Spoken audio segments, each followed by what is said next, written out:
Hello everybody. Screencast on the TI36xPro. We're going to look at using it for regression, and it does regression for linear like you would use in grade 9, quadratic like you would do in grade 10, exponential grade 11. It does a few other different types of regression as well.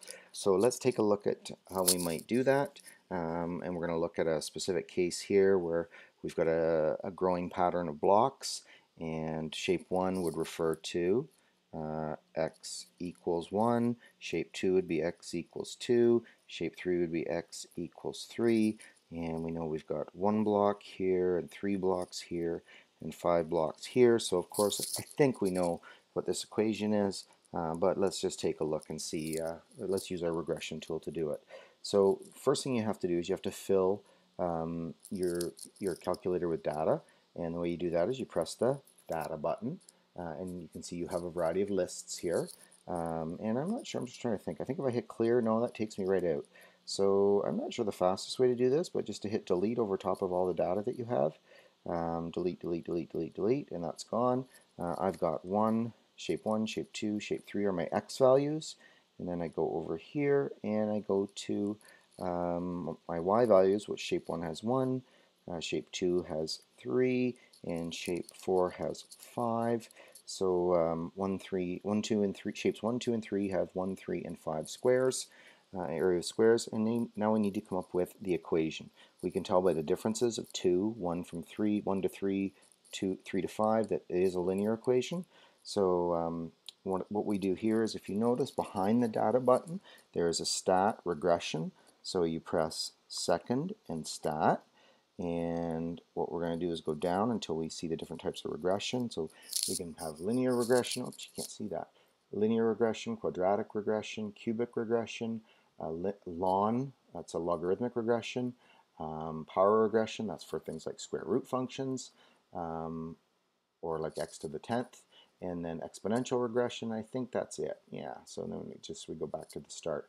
Oh, by the way, you can put data in and get 1 variable and 2 variable statistics as well. So we're going to do linear regression. I hit enter, and then you'll see a screen here that says x data. If you look at the first one, the x data, that's in list 1. The y data for us, the second one down, is in list 2. It's highlighted for you. Frequency is 1. You would always leave frequency at 1 in this case.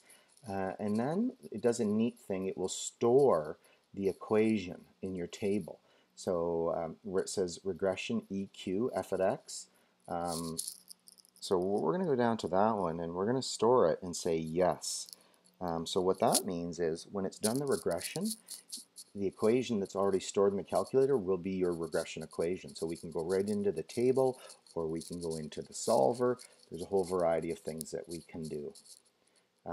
So let's hit calc, and then it's going to do it for us. So that was very quick, and you'll notice it gives you the a value, which is the slope or rate, the b value, which is the y-intercept or initial value, and then it gives you an r squared calculation, the correlation coefficient.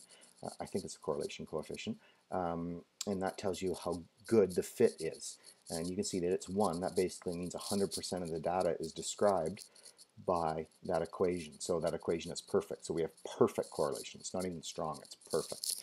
So I'm just going to write down the equation on my screen here on the iPad, and it's the equation for this one is y equals 2x minus 1, which means the constant in this case is minus 1, because for shape 0, if you will, has negative 1. So let's press our table button and go into where it says edit function. And the thing is that it says here ax plus b. And what it's done is, it's already stored what a and b are. So a and b are stored as